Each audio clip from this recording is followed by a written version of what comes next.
Bueno, buenas tardes, nuevamente en Renacimiento Nacional. Un comentario. Todo lo que aparece en el ámbito político es repulsivo, causa náuseas. Por lo tanto, no voy a hablar de esto, sino de si esto, me pregunto, si esto despierta indignación entre la gente, si esto despierta indignación entre los amigos y amigables que nos ven. Si esto es así, estimados, es hora de dejar la protesta, es hora de dejar de refufuñar de bronca, ¿sí?, frente al espectáculo lamentable y ponernos a hacer algo. Si queremos resolver el problema realmente, no sirve escribir por las redes, no sirve protestar en la casa, sirve disponerse a tomar acción. Por eso es que nosotros, desde Renacimiento Nacional, estamos proponiendo la formación de una sólida estructura de cuadro capaz de acompañar lo que va a sobrevenir, que no nos cabe ninguna duda que en algún momento, desde algún sector del pueblo argentino, se dispondrá a hacer lo que corresponde, una revolución nacional. Bueno, amigos, a eso lo invitamos, esperamos sus novedades en el correo y comenzamos ya con el programa.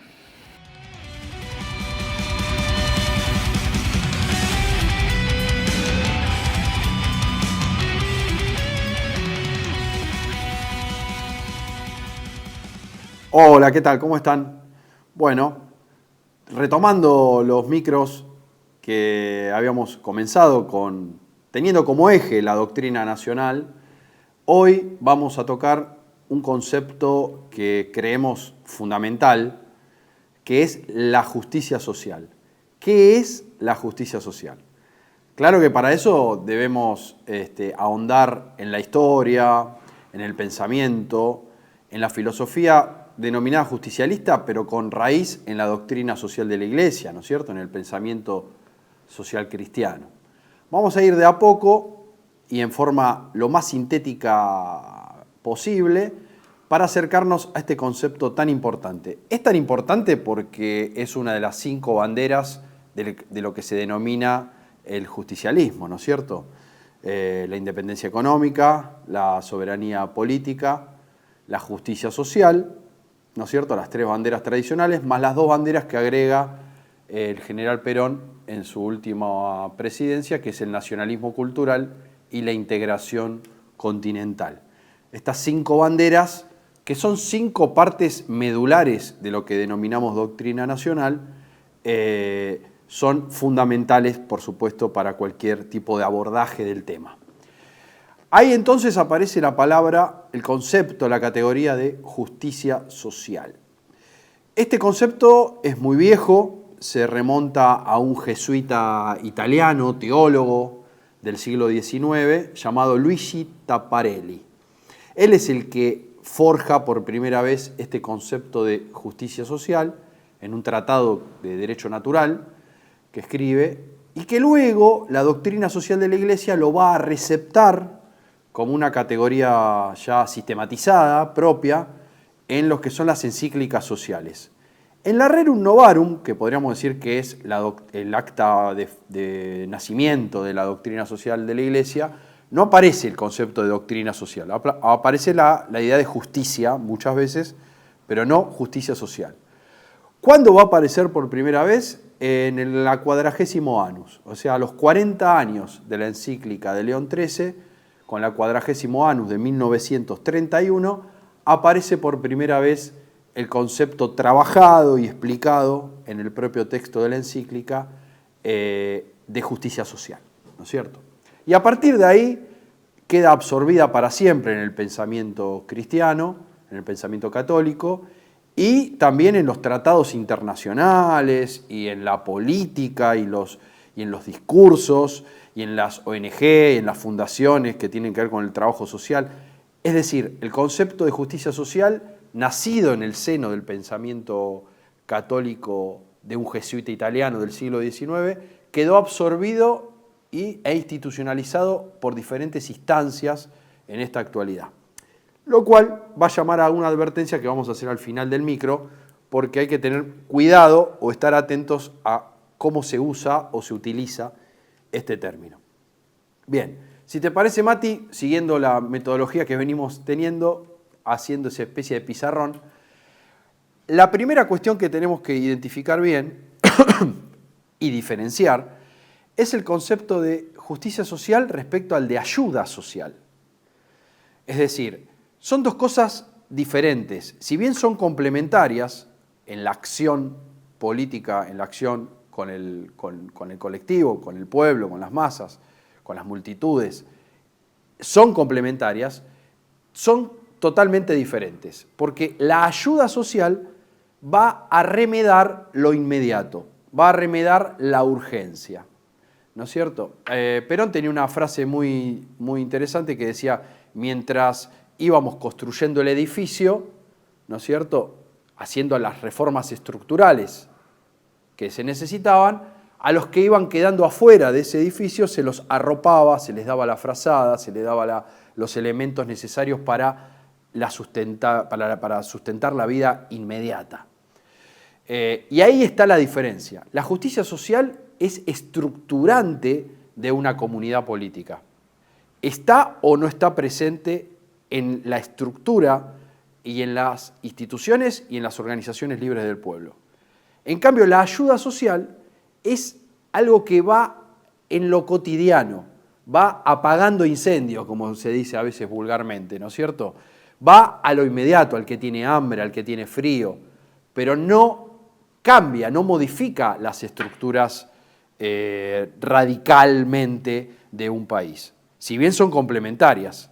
En la experiencia de los gobiernos justicialistas, esto se vio claramente en la acción de gobierno político estatal y de las organizaciones libres del pueblo organizadas, y por otro lado, la Fundación Eva Perón de alguna manera era un ejemplo o el ejemplo más claro de esta idea de ayuda social.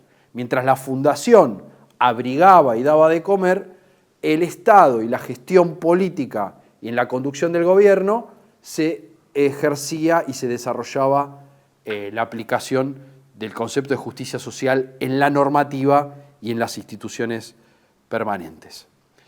Vamos entonces a la segunda placa, que nos va a ayudar a seguir explicando esta diferencia. Fíjense, las famosas 20 verdades, ¿no es cierto?, que tantas veces se repiten y tantas veces escritas las vimos, detengámonos en la verdad número 10.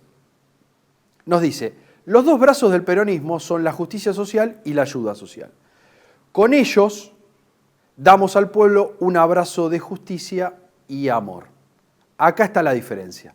El abrazo de justicia, el concepto legal institucional de cambios radicales, lo da la justicia social.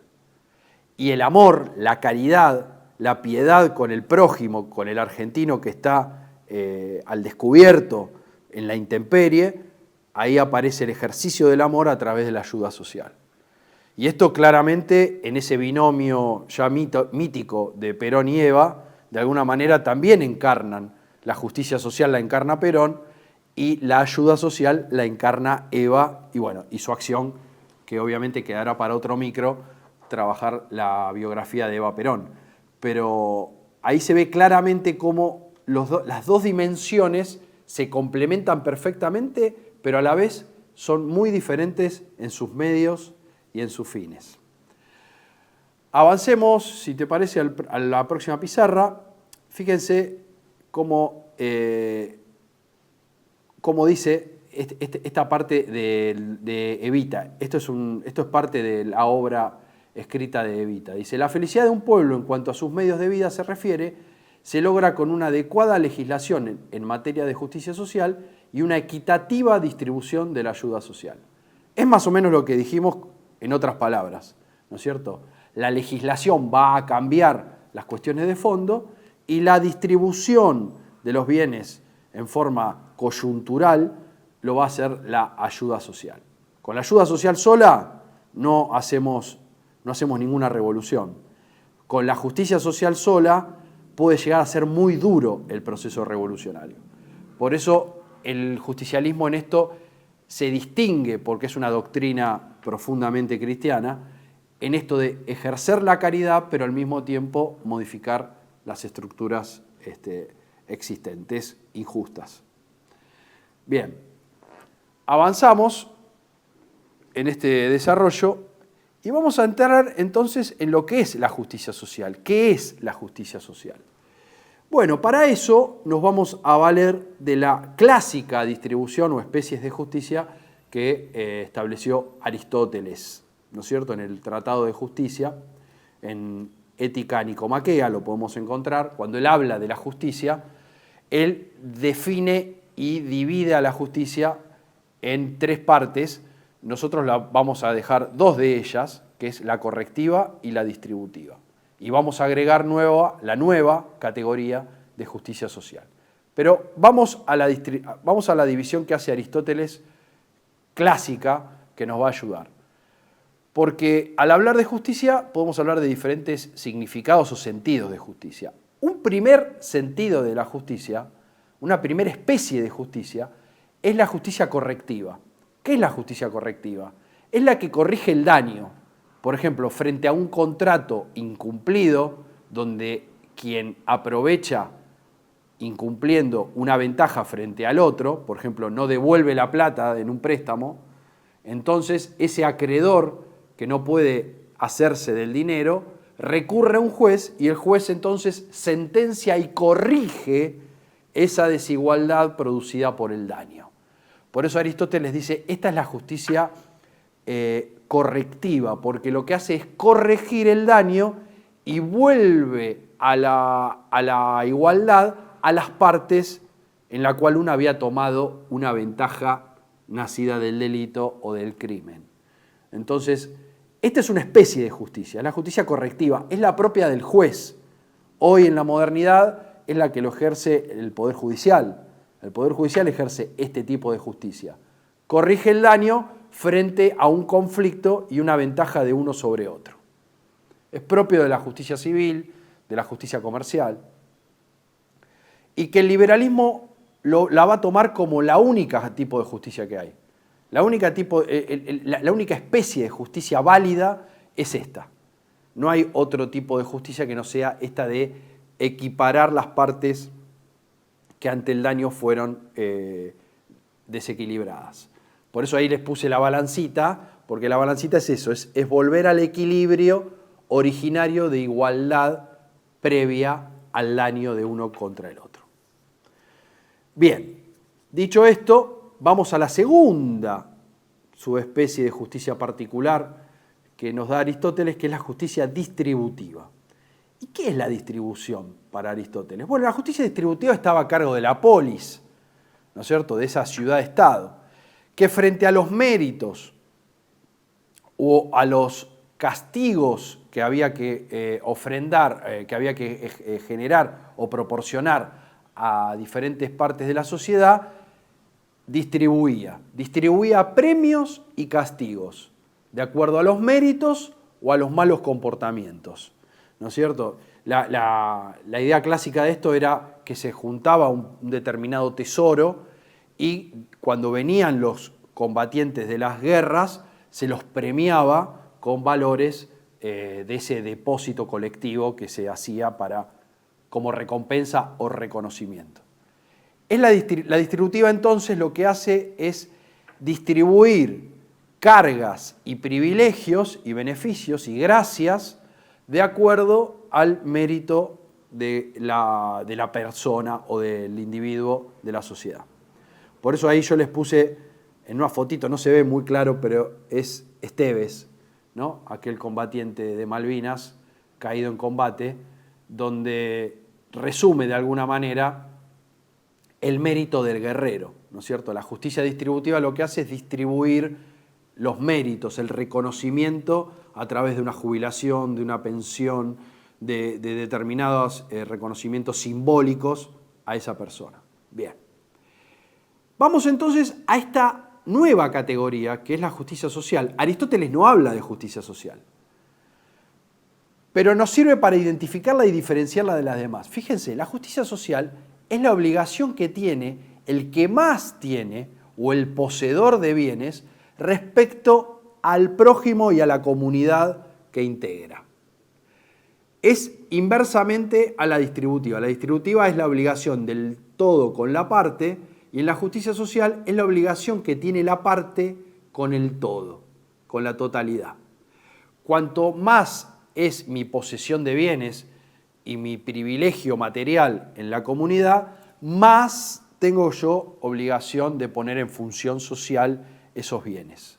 Y acá hay dos ideas fundamentales que son el bien común, el concepto y existencia de un bien común que trasciende a los bienes individuales, es otro tipo de bien, que es el bien del todo como comunidad, el bien común, y del cual todos participan, pero que se diferencia del bien individual, que es la felicidad y el desarrollo de mis vocaciones en una comunidad como persona, ¿no? En forma particular. Entonces, fíjense, la justicia social entonces es aquella responsabilidad que tiene el que más tiene.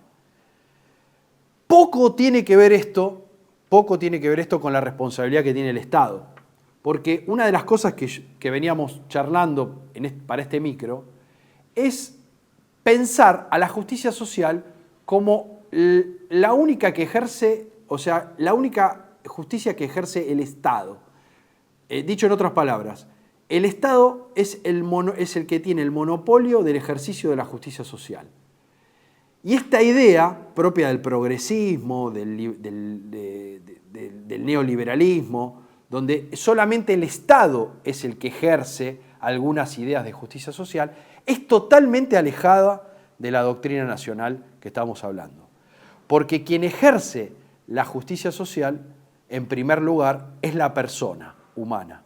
Luego son las organizaciones libres del pueblo o asociaciones intermedias, sea la iglesia, los gremios, los clubes, las asociaciones civiles, las fundaciones. Y luego, en tercer lugar, va a venir el Estado para aquellas cuestiones que no pueden ser cubiertas por la propia comunidad. Pero el primer titular de la justicia social es la persona humana y las asociaciones intermedias naturales en las cuales desarrolla su vida comunitaria. Luego va a venir el Estado. Y esto es muy interesante porque muchas veces, y hoy se combate a la justicia social como concepto, emparentándola directamente con el ejercicio estatal. Y realmente el Estado aparece en tercer lugar bajo el principio de lo que llamamos el principio de subsidiariedad. Es decir, el Estado va a actuar en todo aquello que la comunidad en primer lugar no pudo realizar. Y esto pone a la doctrina nacional bajo el eje de la tercera posición. El Estado no es un fin en sí mismo, ni es el único titular de la justicia social y del bien común. Esto me parece que es lo más importante que les podemos dejar para compartir y reflexionar en este micro. Muy bien, avancemos a ver si tenemos algo más que nos queda ahí. Bueno, en esto le tomamos algunas palabras a Arturo Sampay.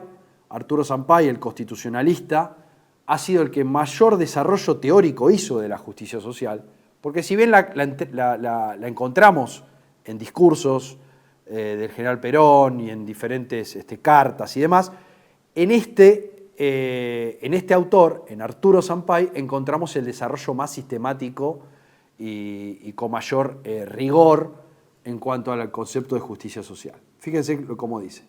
La justicia social es la virtud que requiere del propietario, esto que recién veíamos de las monedas, ¿no?, la gestión y el uso correcto de sus bienes. Es el fiel que balancea el uso personal de la propiedad con las exigencias del bien común.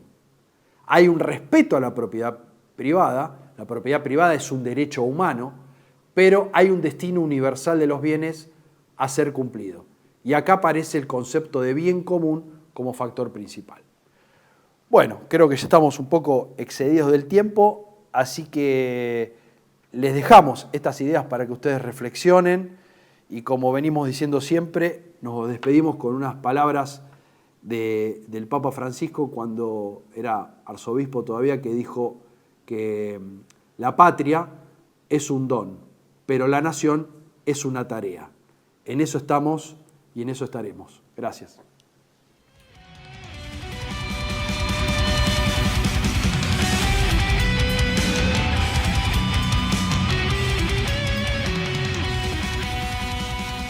Muy bien.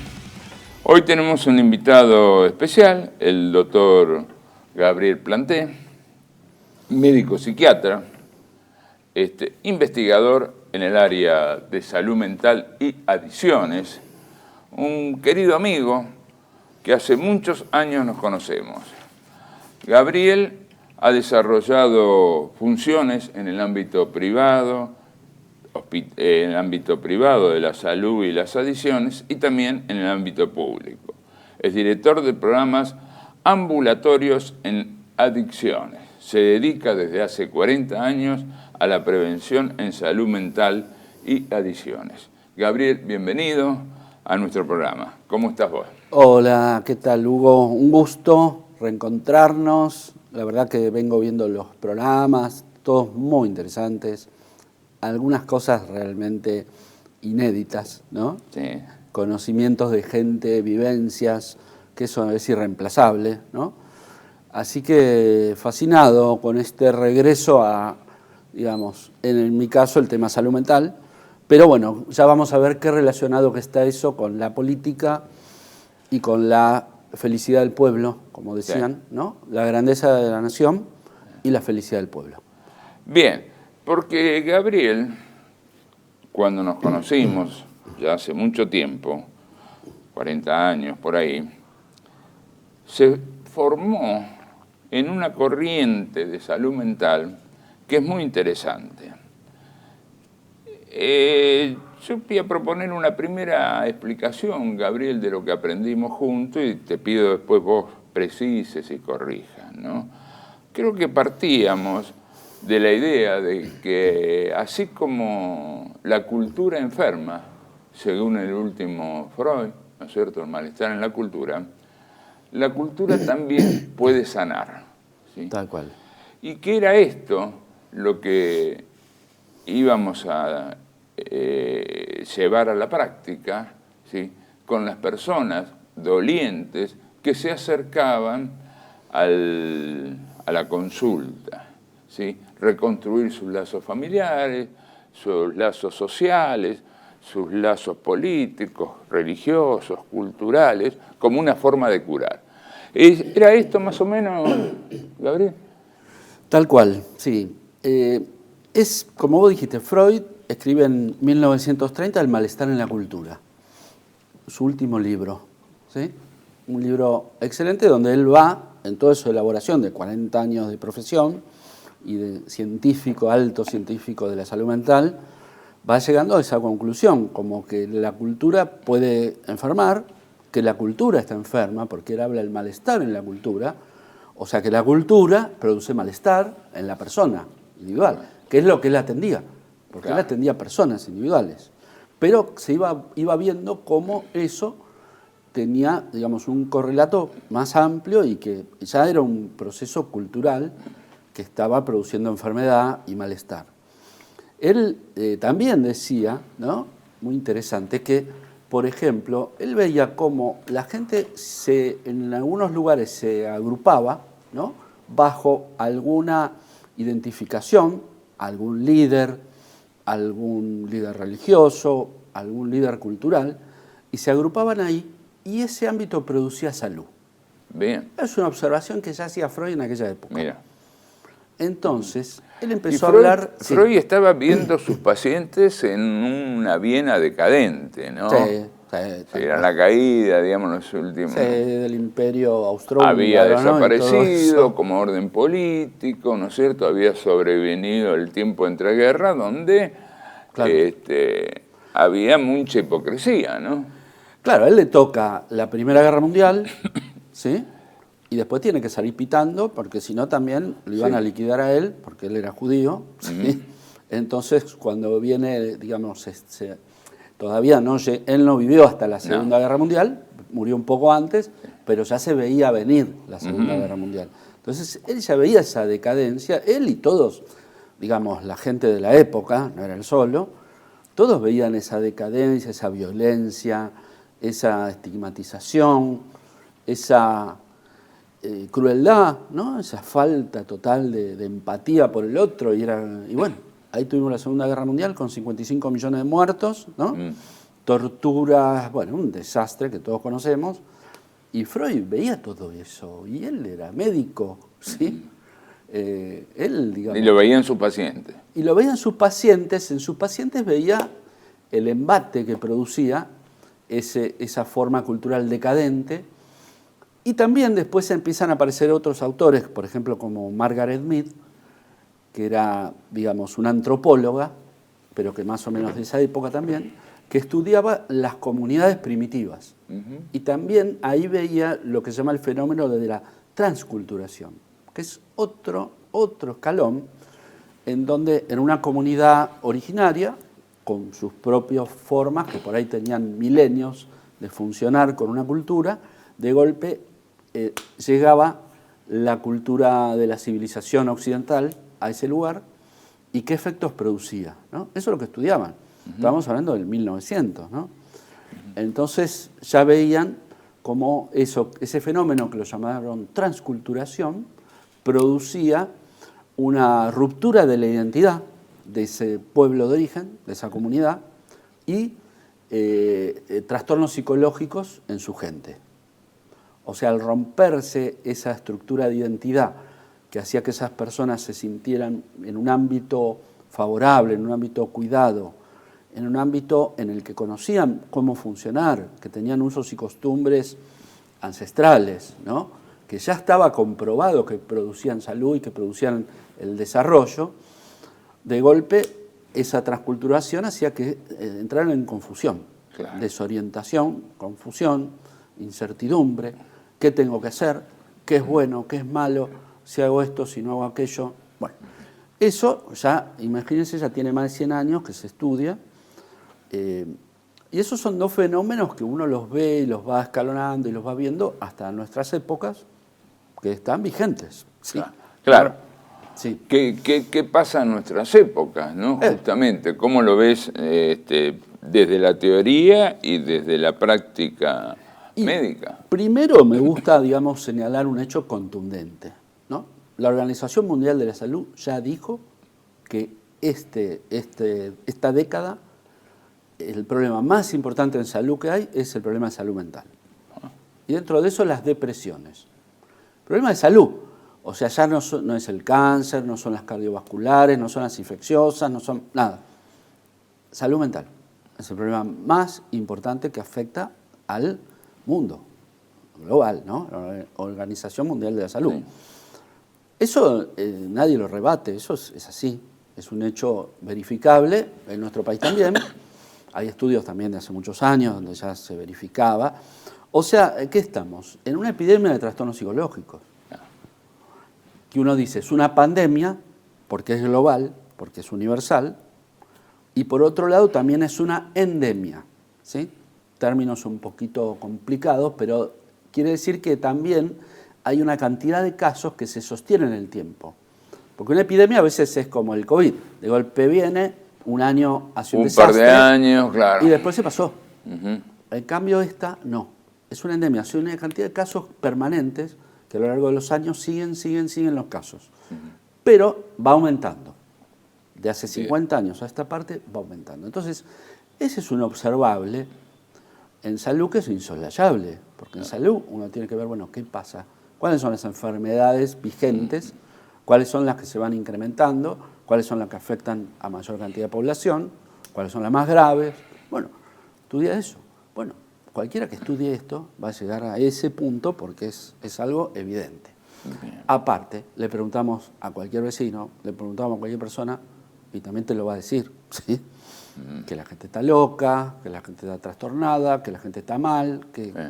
Bueno. Que él mismo toma medicación para cuidarse de la depresión, para... Tal cual. Sí. O sea, también, por supuesto... La cantidad de medicamentos que se venden en eso es infernal. Exacto, por supuesto. En función de eso, hay una cantidad de psicofármacos Claro. que se expenden impresionante y que muchas veces los médicos no especialistas en esto, o sea, el clínico, el gastroenterólogo, el dermatólogo, todos medican con psicofármacos. Había un estudio que decía que de las consultas el 60% salían con un psicofármaco recetado. Consultas generales, digo, ¿no? Sí, no de salud mental. 60%. Muchísimo. Entonces, digamos, para no irnos mucho en eso, porque es algo que, claro, es evidente que es un problema y si uno lo trabaja con la gente y le pregunta, la gente está totalmente de acuerdo, ¿sí? Y todos te hablan que está entre un 80% de la gente afectada, ¿sí? Algunos te dicen un 100%, ¿sí?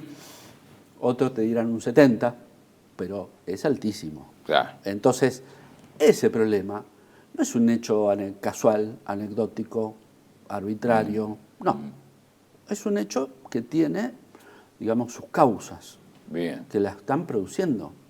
Claro, Entonces, a eso quería llegar, ¿no? bueno. Porque es interesante, yo recuerdo de que, bueno, que nuestros maestros en esto, Juan Carlos Bardoneschi, el doctor Roberto Chevalier y otro más, planteaban de que esto era una cuestión producida, Exacto. fomentada, ¿sí? De modo de causar bajas en los pueblos, afectándolo de esto. A ver, bueno, ahí entramos en un tema, apasionante, muy complejo, que a veces yo digo, la gente lo podrá entender, bueno, uno tiene que tratar de explicarlo lo mejor posible, ¿no? Pero yo estaba estudiando, por ejemplo, un documento que encontré, que se llama Armas silenciosas para guerras tranquilas. Así. Ya el nombre me sorprendió, ¿sí? Porque nosotros ya veníamos trabajando también en la guerra sublimitada, otras formas, digamos, de guerra, claro. ¿sí? Militares, pero que también utilizaban metodologías psicosociales para ganar esa guerra. ¿Sí? Pues ya planteado en términos de guerra. Claro. Ahora, cuando uno dice armas silenciosas para guerras tranquilas, está hablando de una guerra. Claro. Entonces, ¿esa guerra qué guerra es? Bueno, cuando uno estudia ese documento y otros documentos, pero este es muy bueno porque condensa un poco todo eso, muestra cómo la guerra, ¿cuál es la guerra? Ese documento aparece después de la Segunda Guerra Mundial, en el año 79, pero ya lo venían armando de antes, ¿sí? Entonces, ¿a qué respondía? A que ya veían los ganadores de la Segunda Guerra Mundial, ya veían, bueno, ¿cómo vamos a hacer para dominar de acá en adelante? ¿Sí? ¿Cómo vamos a manejar el mundo de acá en adelante? ¿Cómo vamos a hacer para dominar? Y ya ellos mismos lo dicen, porque en ese documento está explícitamente así, y yo les digo a todos, búsquenlo en YouTube, ¿sí? El documento, porque está ahí. Ya ellos decían que, como venían las cosas, si los pueblos, si la gente empezaba a entender la situación en la que estábamos en ese momento, empezaba a entenderla, iba a empezar a hacer una revolución, iba a empezar a poner en riesgo ese orden que habían instaurado. Exacto, ese poder que ellos tenían, ¿sí? Claro. Que no era un poder solamente militar, era un poder tecnológico, era un poder científico también, ¿sí? También de medios de difusión, y conceptual, porque había también una concepción que ellos manejaban que hacían que, bueno, convencieran a la mayor cantidad de gente que podían con eso. Entonces, arman, en ese documento justamente dice que, como están dadas las cosas, si la gente empieza a darse cuenta de cómo ese poder hegemónico está manteniendo eso va a generar una guerra, eso decían una lucha interna, ¿sí? Como una guerra civil mundial. una guerra civil mundial que ponía en peligro a todo el poder, todo el globo, Claro. todo el universo. Todo el orden que tenía el orden armado. conocido, no solo el de ellos, sino el de todos. Ujú. Porque una guerra de ese nivel, y bueno, no iba a quedar nadie vivo, más o menos, esa era, digamos, la visión que ellos tenían. Entonces ellos decían, bueno, esa es una alternativa, y la otra alternativa, ¿cuál es? La otra alternativa es dominar al conjunto y esclavizar al conjunto. Pero con esas palabras lo dicen. Por eso digo que uno lo lee y... Que es opa. dominar en realidad la mente de la gente, ¿no? Claro, entonces dice, era esclavizar y algún genocidio que otro que iba a ser necesario porque en ese proceso eso era inevitable. Entonces, con eso ellos justifican decir, bueno, bien, antes de que todo se destruya, bueno, hagamos esto. Bueno, fenómeno, pero ahora, ¿cómo hacemos para convencer a la gente con esto? ¿Cómo le entramos a la gente? Entonces ahí empiezan a desarrollar una serie de técnicas psicoculturales, los medios de difusión, después las redes, digamos, las redes tecnológicas, ¿no? Un montón de facetas, porque hay una faceta científica, académica, una faceta política, una faceta económica, o sea, todas las áreas, por supuesto, donde ellos, digamos, buscan gente muy capaz, obviamente, estamos hablando, sí. ¿no? El epicentro del poder del mundo. Claro. Además, con la plata Con inconmensurable. todos los medios materiales a su disposición. Inconmensurable para comprar Sí, todas las almas, los cerebros y todo lo que hiciera falta para eso. Ujú. Y de hecho tienen millones de personas a su servicio para esto, ¿no? Trabajando. Por eso digo, armas Ahora, silenciosas. pero ¿en qué consiste esto, digamos? O sea, ¿cuál es? A ver, ¿se busca dominar qué? Yo te doy un ejemplo porque siempre eso tiene un montón de facetas, pero te doy un ejemplo. Por ejemplo, ellos en un momento dicen ahí en ese documento más avanzado, hablan, por ejemplo, ellos dicen, nosotros tenemos que llegar a los adolescentes, a los jóvenes, porque los adolescentes y jóvenes están entrando al mundo y si la generación adulta les transmite su cultura y sus formas y sus usos y costumbres, perdimos. Claro. Entonces tenemos que generar una fisura generacional. Una ruptura. Claro. Una fisura para que esos jóvenes nos escuchen a nosotros, no escuchen a los adultos y por lo tanto nosotros podamos conducirlos y les podamos transmitir todos los criterios que nosotros necesitamos que la gente tenga. Que no son los criterios de los pueblos. Que no son los criterios de los pueblos. Por eso los pueblos son sus enemigos. Claro. Las comunidades nacionales son sus enemigos porque ellos no pueden, digamos, hacer sus negocios, manejar todo, hacer el saqueo que quieran, porque hay resistencia. Porque estamos hablando de guerra. Ese es el otro punto que yo creo que es muy importante. O sea, que la gente también tome conciencia de que estamos en guerra. Porque yo creo que si uno le pregunta a la gente, el 99% vos le preguntas, ¿estamos en guerra? No, no estamos en guerra, te van a decir. ¿Qué? ¿Cuál guerra? Si no hay guerra. Sí. Bueno, quizás el 1%, no sé, Claro. diga, bueno, sí, todavía es una encuesta que todavía no la hicimos, sí, pero conociendo a la gente un poco, creo que van a plantear eso. Entonces, bueno, justamente, armas silenciosas para guerras tranquilas. Claro. Entonces son armas silenciosas, armas que no detonan, que no tienen pólvora, que no explotan. Explotan en la cabeza de la gente. Claro. El mensaje, que justamente es eso, es una conducción psicoemocional sobre la persona para tratar de que la persona se inmadura, ¿sí? Trabajan sobre un criterio donde usan un lenguaje para un chico de 12 años o menor, en donde la persona se sienta reflejada de esa forma y por lo tanto inducen una forma de pensamiento inmaduro, inducen también las formas de reacciones sin pensamiento, sin reflexión, ¿no? Inducen también mucho la fisura entre el hombre y la mujer. Claro. Yo decía, la otra vez, mis hijos estaban viendo una película que se llama La Viuda Negra. ¿Sí? Ahora está medio de moda. Y ahora hay una serie también, La Viuda Negra. Serie, sí. Pero hay películas. Bueno, ahora la encontrás en todos lados. ¿Sí? Qué casualidad, ¿no? ¿Y qué muestran ahí? ¿Qué muestran? Una mujer que es la viuda negra, que ve cómo engatusa a un tipo, cómo le saca plata, muchas veces lo termina matando, ¿sí? Porque la viuda negra mata al macho, ¿sí? Entonces, muestran eso. ¿Y qué produce eso? O sea, un hombre que lo ve, ¿le va a dar confianza de las mujeres o no? No le va a dar confianza. Sí. Y una mujer que ve eso, ¿qué va a decir? Y todas estas son una manga de atorrantas, una manga de jodidas, ¿sí? Está bien, la gente por ahí, uno dice, bueno, no va a ser tan inocente. Bueno, no creamos, no creamos. Hollywood hizo muchas cosas, ¿sí? Sí, usan muy bien. Y produjo muchos efectos claro, en millones de personas que ni se imaginaban lo que está estaban armado haciendo, para eso, seguramente. ni por qué lo estaban haciendo. Está Porque armado eso para justamente es, la penetración transcultural hace eso.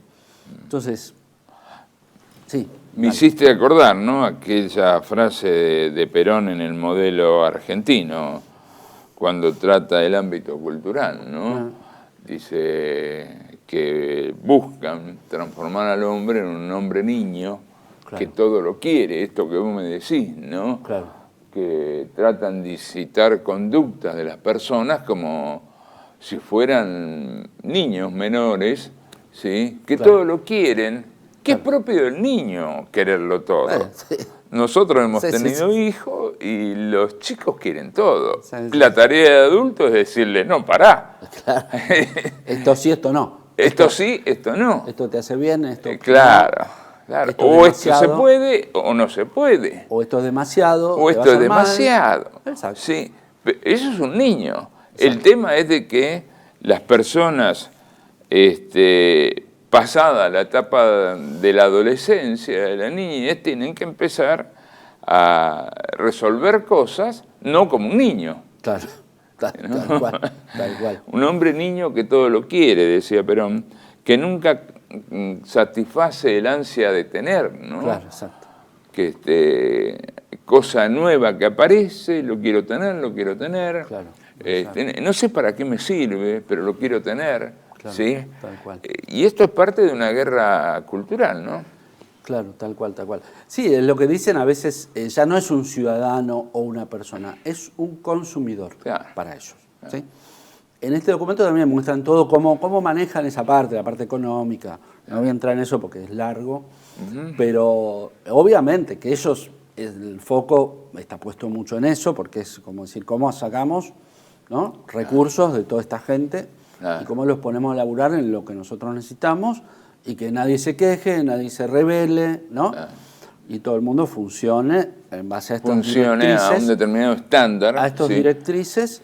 Que además son mundiales, ¿no? Son mundiales, son claro. Mundiales, son estandarizadas. Son estandarizadas, se adaptan un poco a veces a los lugares, porque bueno, Argentina no es lo mismo que, yo qué sé, que no sé. Que China. Que China o que lugares más intermedios, o que África, o bueno, no es igual, entonces por ahí lo adaptan, pero bueno, para eso tienen gente locales, ¿sí? Cipayos, digamos, locales que hacen ese trabajo, la adaptación a la cultura local, ¿no? Perfecto. Bueno, ahora vamos a un corte que siempre hacemos en el canal y retomamos enseguida. Residencia como en casa, siempre contigo. Es un hogar habilitado en la ciudad de Buenos Aires con más de 30 años de experiencia en el cuidado de adultos mayores. Ubicada en el barrio de Villa Real, en pasaje Francisco Bauzá 2372, casi esquina Tinogasta. Ofrecemos atención personalizada y un ambiente cálido para nuestros abuelos. Contamos con habitaciones premium, con baño privado y TV por cable, menú supervisado por nutricionista, cocina de primera calidad, jardín terraza para el esparcimiento y conectividad para videollamadas y llamadas telefónicas. Además, ofrecemos servicios opcionales como peluquería personalizada y confección de ropa a medida. Comunicate al 11 50 35 15 25. En Como en Casa, el bienestar y la comodidad de nuestros adultos mayores es nuestra prioridad.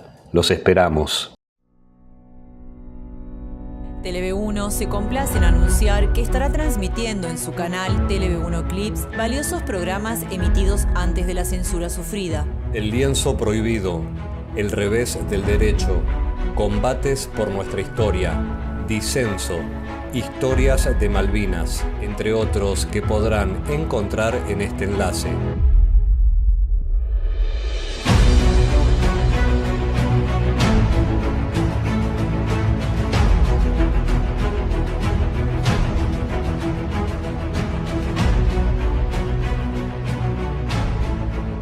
Agradecemos su aprovechamiento y difusión.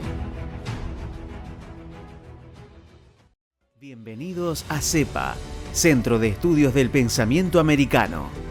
Nuevo sitio web de cursos de formación en política, filosofía, historia, literatura, geopolítica, religión, psicología y más. Cursos de formación que reflejan el verdadero pensamiento americano. Lo invitamos a elegir el curso de su agrado ingresando en www.cepa.la.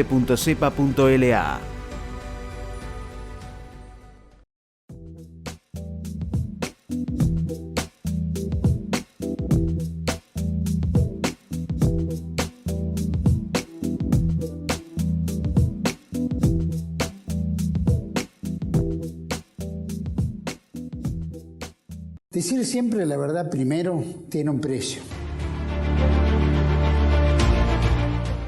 Dependemos de tu ayuda. TLV1, toda la verdad primero.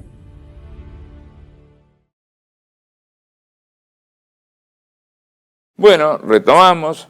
Recordemos, estamos con Gabriel Planté, médico psiquiatra, máster en adiciones, ¿sí?, que ha cumplido distintas funciones en el ámbito privado y en el ámbito público de los hospitales, etcétera. Sigue trabajando. Gabriel es director del programa ambulatorio en adiciones y se dedica, decíamos al principio, a la prevención en salud mental y adicciones. ¿Cómo fue que llegaste a este tema, Gabriel? Un joven médico recibido. ¿Cómo fue que entraste por el área de la psiquiatría y la salud mental? Claro. Yo antes, cuando estaba en la facultad, en esos años, la facultad se había politizado bastante. Era la época de Alfonsín, un poco la época, la última parte del proceso, pero ya la facultad estaba bastante revolucionada, y después la época de Alfonsín. Y bueno, yo tuve mi participación política, mis compañeros también, estaba el centro estudiante, todo, había movilización, y empecé a trabajar en eso. Y después, en un momento me invitaron a justamente conocer un trabajo de investigación en prevención en salud mental. Una compañera de la facultad. Entonces, empecé a conocer y yo provengo del área de la salud mental. Mi mamá fue psicóloga, dirigió todo un programa muy importante también, que después se extendió un poco a todo el mundo. Bueno, fue una época previa, pero que yo ya estaba como impregnado de ese trabajo, y yo desde chico, desde que tenía 3 años, ya estaba metido en ese mundo. Claro. Entonces ya veía un poco todo eso y siempre me interesó, y cuando yo entré a la facultad de medicina, que era muy difícil en ese momento, porque el examen de ingreso era bastante complicado, y entraba 1 de cada 10, también me anoté para psicología. Pero si no entro en medicina en la facultad, por lo menos estudio psicología, arranco con algo. Bueno, la cuestión es que ese año entré en la facultad, pero psicología ya era un interés, salud mental. También porque lo veía, porque esto mismo, es una pandemia que uno la ve, ¿sí? Entonces la veía. Entonces, eso hizo que me interesara mucho ese programa y que, digamos, siempre ese lema de que es mejor prevenir que curar, ¿no? Entonces es evidente que si se podía hacer algo preventivo en esa área, era mucho más satisfactorio para la gente que andar levantando los estar heridos. Esperando, claro, que la gente se esté mal y se enferme y después recién ver, bueno, ¿qué hacemos? Claro. Porque además eso, en medio de una epidemia, es algo también, es inabarcable, porque la cantidad de personas afectadas, no hay forma de darle curso al consultorio psicológico, psiquiátrico para toda esa gente. Y además vos tenés toda una cultura que está produciendo la enfermedad. Entonces es como, yo siempre digo, como un bote agujereado. Vos podés sacar agua con un tachito, que sería lo terapéutico, pero si está agujereado, está entrando agua por abajo, Sí, en algún momento se te va a se hundir, hunde. se te va a hundir, ¿no? Es inevitable. Claro. Entonces, hacer prevención era toda una complejidad, pero que ya había empezado, por ejemplo, en Estados Unidos con Gerald Kaplan, acá con Mauricio Goldenberg en los años 60. De todo, ahí estuvo Roberto Chevalier en la escuela de Mauricio Goldenberg, Sí. en el Arauz Alfaro. De ahí surgieron una serie de líneas en prevención a nivel nacional, desmanicomialización, ¿no? Todo eso fue en los años 90, los 80, los 90. Y hay toda una línea. Argentina es un país, sí, como dicen. Tenemos más psicólogos proporcional a la población que en todo el mundo. Sí. ¿Sí? O sea, evidentemente nuestra gente está interesada en el tema. Y reacciona de algún Entiende modo. que es un problema importante y se pone a estudiar, digamos, porque entiende que es un problema importante. Y al mismo tiempo, bueno, hay toda una movilización acá política, social, que también es importante y siempre ha buscado respuestas comunitarias al tema. Entonces ahí fue que se fue armando eso. Es más, en un momento me acuerdo que Bardonecki, justamente, que él venía trabajando en política, Sí. empieza a ver este problema, ve que este problema es muy grave, ve que la gente le interesa buscar una respuesta a ese problema. Ve que es una guerra. Ve que es una guerra, empiezan a trabajar el tema de la guerra sublimitada, empiezan a trabajar eso, y entonces ve la posibilidad de armar algo en eso. Y ahí es donde empieza a ponerle más ímpetu al tema. Y bueno, hubo varios libros escritos muy interesantes. Sí. Y un trabajo muy importante que, bueno, ahora... Sí, la cuestión es trabajo de poderlo... campo también, ¿no? Exacto, trabajo de campo, me refiero, trabajo con gente, organización, y ahí empezamos a trabajar en un método de investigación que se llama investigación orientada, que es un método de investigación que la UNESCO propone para este tipo de trabajos sociales, psicosociales, y investigación orientada de la capacidad curativa de la comunidad. Claro. Que esto es lo que vos me preguntabas al principio, para la comunidad. ¿La cultura enferma solamente? No, también sana. Bueno, ¿cómo hace? Bueno, la capacidad curativa de la comunidad es justamente eso. Por eso es que esto... ¿Qué es, digamos, de que el hombre reconstruya los lazos deteriorados producto de la enfermedad? Claro, sí, sería, o sea, cuando nosotros vimos esto de armas silenciosas para guerras tranquilas, ¿a dónde apunta? Ahí. Entonces produce enfermedad, porque el ser humano es un ser gregario que necesita estar funcionando con otros y que necesita una cultura, un criterio en conjunto que los aúne, ¿no? Y que le dé sentido a eso. No es solamente una población, una agrupación de gente, ¿no? De pingüinos. Un amontonamiento de gente, Claro. no es eso, es otra cosa. Ese criterio, esos valores, esa cultura es clave para el buen funcionamiento de esa persona, Claro. de su psiquismo individual. Entonces, esa persona en ese ambiente siente seguridad, siente respaldo, siente que hay una tradición. criterio, siente que hay una tradición, exacto, que hay todo un recorrido histórico que ha hecho Del cual es llevar las cosas por determinados lados. Claro, del cual esa persona es un emergente de esa cultura. Él es alguien como un continuador, Claro. y que a su vez va a tener las sucesiones en las generaciones siguientes que lo van a seguir. Claro. Igual la cultura no es que es algo fijo tampoco rígido, sino que la cultura tiene su propia evolución cultural, pero esa evolución cultural es la evolución que los pueblos le van dando en base a lo que necesitan, a lo que ven. Y del poder mundial lo que tratan es apartar a esa persona de ese ámbito cultural. Exacto. Romper los lazos, romper las redes, como se dice ahora, ¿no? Las redes sociales. Con lo cual uno se encuentra con un tipo solo, aislado. Exacto. O sea, romper enfermo. el lazo social, como dicen los psicoanalistas, Claro. y justamente y la persona al romper eso se aísla. Se aísla. Aunque esté en una masa de gente, está sola. Y entonces el método, ¿qué sería? Bueno, el método justamente... La reconstrucción de eso. Claro, poder reconstruir en esa persona esa capacidad de vinculación, Claro. con criterios sanos, con criterios de cuidado, con criterios de empatía con el otro, y además con criterios generacionales también, de lo que es una generación mayor, una generación intermedia, una juventud, una adolescencia, los niños, ¿no? Y uno ve que eso está totalmente abandonado, Claro. porque yo trabajo en territorio y veo, es un desastre cómo está la gente. O sea, nosotros hicimos un trabajo en un lugar, por ejemplo, y se llegó a la conclusión que los adolescentes se sienten huérfanos. O sea, tienen padre y madre, Sí, sí, sí. pero no les enseña nada, no hay una transmisión cultural, no hay un criterio. Padre y madre a su vez que están asustados y tienen miedo de intervenir porque sienten que sus criterios son viejos, anticuados, No va a ser que le y que esta transmitamos generación algo nueva, a los hijos, claro. exacto, que esta generación nueva, como le dicen ahora, la generación de cristal, la generación Z, y todos esos epítetos, ¿sí? Estrambóticos que usan, ¿para qué? Para que la generación intermedia no se meta con ellos. No. Entonces, ¿quién los maneja? Ah, Los manejan desde las redes, desde los medios. de los medios. Desde una cultura electrónica, ¿sí? Una cultura artificial, electrónica, que hace que esos pibes vayan mal. Porque hoy en día es tremendo el tema de los suicidios adolescentes, los trastornos. Vas a cualquier colegio, el bullying, el maltrato, la violencia, ¿sí?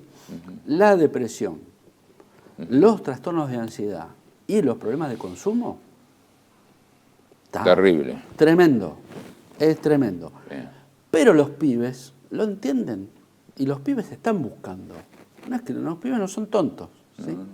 Por eso también es otra que hay, ¿no? Como que son revoltosos, son barulleros, no les importa nada. No es cierto. Si vos le vas a hablar de estos temas, los pibes te escuchan y te atienden. Y los más quilomberos, los más barulleros, todo, también. Son los más sensibles. Porque les pasó. Claro. Porque a muchos les pasó. Porque sufren también con eso. Se les suicidó un amigo, o tienen uno que está en las drogas perdido, o tienen la familia, Claro. ¿sí? Con consumo, o la familia con trastornos. Todo muy doloroso, Claro. todo muy, digamos, de angustia, productor de angustia, de malestar, de depresión. ¿Qué es lo que pasa? Entonces, el problema es que tenemos que despertar un poco a eso y hacer algo, porque si no esto, digamos, sigue y sigue. Y por ahora, esa guerra silenciosa, que decimos, por ahora están ganando. Esa guerra tranquila. Por ahora están ganando. ¿Sí? Sí, sí. Sí. Más o menos, pero bueno. Sí, pero a su vez, vaya a saber por qué fenómeno raro, el pueblo de vez en cuando da respuestas maravillosas, ¿no? Por ejemplo, pudimos festejar el triunfo en el Mundial, millones de personas en la calle, Sí. sin mayores incidentes. Sí, ¿Sí? tal cual. Un hecho de masas impresionante. 5,5 millones de personas. 5,5 millones de personas Una locura. en la calle, en todo el país, Una ¿sí? locura. Y no pasó nada grave. Sí, tal cual. O sea, hay en el fondo de nuestra cultura, y seguramente es a lo que hay que apelar, ¿no? Claro. Yo creo que ahí pasa eso, ¿no? O sea, la gente siente en eso como un canal de identificación con el otro, ¿no? Como argentinos. Claro. Y eso es algo que está impregnado y es muy Sí, fuerte. sí, sí. Y eso, por supuesto, es la salvaguarda que tenemos, Sí. porque eso está. Sí, sí. Lo que pasa es que lo tenemos que poner en emergencia, lo tenemos que Claro. poner que aparezca, Claro. que sea explícito y aparte... Y en algún momento generar una respuesta política apropiada, Claro. que no la tenemos, evidentemente. Exactamente, que no la hay. Que no la hay. Sí, que no la hay, lamentablemente. Que dé validez a eso que existe en el Exacto. seno del pueblo, ¿no? Porque Lo mismo que la cuestión Malvina, ¿no? Es otro gran tema, Sí. que tiene múltiples expresiones tal cual. en distintos lugares, sí, ¿no? sí, tal cual. Permanentemente Y sale. fíjate lo que fue en el año 82. Claro, bueno. Claro. Cuando Pero la eso, a pesar de la desmalvinización, sigue estando presente. Sigue estando presente, porque Sigue la gente estando lo presente. siente como parte de su corazón. Entonces claro. no se lo van a sacar. No se lo van a sacar. No se lo van a sacar. Y el tema de adicciones, ¿vos te has especializado en eso? Sí, yo hice una maestría en el año 2000 en adicciones y sí, vengo trabajando en eso hace mucho. Dirijo equipos, he trabajado en varios lugares, tanto a nivel estatal como a nivel privado. Y sí, es un punto clave porque es parte de la epidemia. O sea, la evasión del sufrimiento y del malestar de la cultura, hay distintas formas de evasión. Una es el consumo, porque las sustancias son anestésicos emocionales. Entonces, si alguien está sufriendo, está ansioso, está pasado de rosca o lo que sea, o está depresivo, ¿sí?, consume determinadas sustancias que lo hacen que anestesie ese malestar. Entonces ahí es donde la persona se engancha en el consumo, porque son sustancias adictivas que producen dependencia. Entonces si uno lo usa un tiempo... Que generan un placer... Exactamente, generan lo que se llama el circuito de la recompensa. Es un circuito que está acá en nuestro cerebro, milimétrico, pero que tiene tanto poder, ¿no?, que es lo que hace que nosotros nos acerquemos a aquello que nos gratifica y nos alejemos de aquello que nos produce aversión, que nos produce malestar. Dolor, malestar. Exacto. Eso que es muy básico, que lo tiene una rana, lo tiene un gusano, lo tiene un perro, lo tiene el ser humano, ese circuito es igual, ¿sí?, en nuestro cerebro. Ahora, ese circuito está regulado también por nosotros tenemos nuestro lóbulo frontal, que se desarrolla hasta los 22 años. O sea, un adolescente todavía es muy maduro desde ese punto de vista. Y ahí es donde están todos los criterios culturales, los usos y costumbres, la ética, el sentido del otro. Está todo en ese lóbulo. Eso se va desarrollando. Entonces, hay que darle tiempo para que eso funcione. Por eso, cuando hay adicciones en gente muy jovencita, ¿no?, es más dañino, porque todavía está en formación su sistema nervioso central. Y en ese momento de formación vos le metés una sustancia así y lo deteriorás totalmente, lo distorsionás mal. Por eso muchas veces la persona en consumo y que está totalmente alterada por el consumo termina teniendo conductas muy violentas, muy antisociales o muy distónicas con los demás, porque justamente toda esa parte está dañada. ¿Sí? Y otra de las cuestiones que hemos observado también respecto a este tema es de que en mucha gente relativamente joven, ante la dificultad de conseguir un trabajo, en principio un trabajo, ¿sí?, no digamos un trabajo digno, ven la cuestión del comercio de estupefacientes como una salida laboral, ¿no? Bueno, sí, por supuesto. Y bueno, pero en un mundo para pocos, ¿sí? Claro. Un mundo que dentro de los canales normales, digamos, de desarrollo está obturado, está muy dificultado. Bueno, a veces la gente busca alternativas, encima en un mundo muy mercantilizado, en donde parece el Dios dinero, digamos, es lo que más moviliza. Entonces, eso también es algo que vienen provocando en esa guerra cultural. Porque la gente que sea el dinero, sea mi proyecto propio y lo de los demás, bueno, que se arreglen, ¿no? Entonces, dentro de eso está ese tema. Porque si yo me pongo a vender sustancias, voy a dañar gente, ya sé. Claro. Ya lo sé. Entonces, ¿qué hago con eso? Muy bien, Gabriel. Bueno, ha sido un verdadero gusto reencontrarnos después de tantos años. Hay algunos otros amigos que también siguen en lo mismo, ¿no? Sí. Sí, por suerte en esta línea de... Hay amigos, psiquiatras, psicólogos que siguen en la misma línea porque, bueno... Y ha habido jóvenes que se han incorporado a esto, han logrado formar algunos...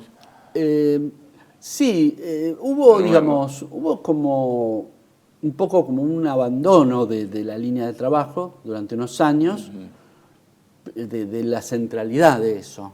Pero hay muchos que nos hemos formado en eso, que estamos haciendo cosas. Bien. Entonces yo estoy conectado con otros profesionales en otros lados y todo. Entonces la idea es justamente activarlo. Yo lo estoy haciendo. Pues yo ahora, por ejemplo, estoy trabajando en colegios secundarios con todos los adolescentes de un municipio. Entonces, y estoy trabajando con todos los equipos de orientación, con los psicólogos, los trabajadores sociales y con todos los pibes.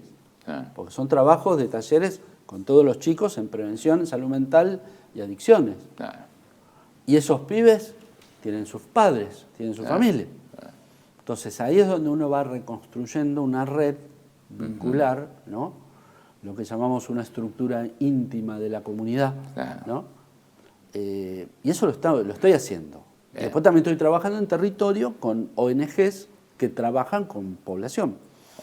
¿Y qué se encuentran las ONG? Y se encuentran este problema. Se encuentran a la gente con problemas de salud mental, con problemas de consumo. Se encuentran eso. Familias destruidas, familias desmembradas, violencia. Bueno, todo eso es producto de este, digamos, esta especie de genocidio, diría, ¿sí? Genocidio planificado, ¿no? Exacto, planificado, tal cual, tal cual. Eso es el tema, que está muy planificado. Ese es el asunto. No es fácil de ganar. Bien. Bueno, Gabriel, muchísimas gracias. Cualquier consulta le pedimos a los amigos que nos escriban al correo que figura al pie de la pantalla. Y muy amable de tu parte, Gabriel. Voy a hacer la última. La revista Renacimiento Nacional. Hemos hecho una nueva reimpresión. Le pedimos a los amigos que le interese que nos escriban al correo. Tiene un costo relativamente económico. El costo alto es el envío de correo, lamentablemente, que supera el costo de la revista. Pero bueno, a los amigos interesados esperamos su pedido. Gabriel, muchas gracias. Bueno, gracias Hugo. Dale.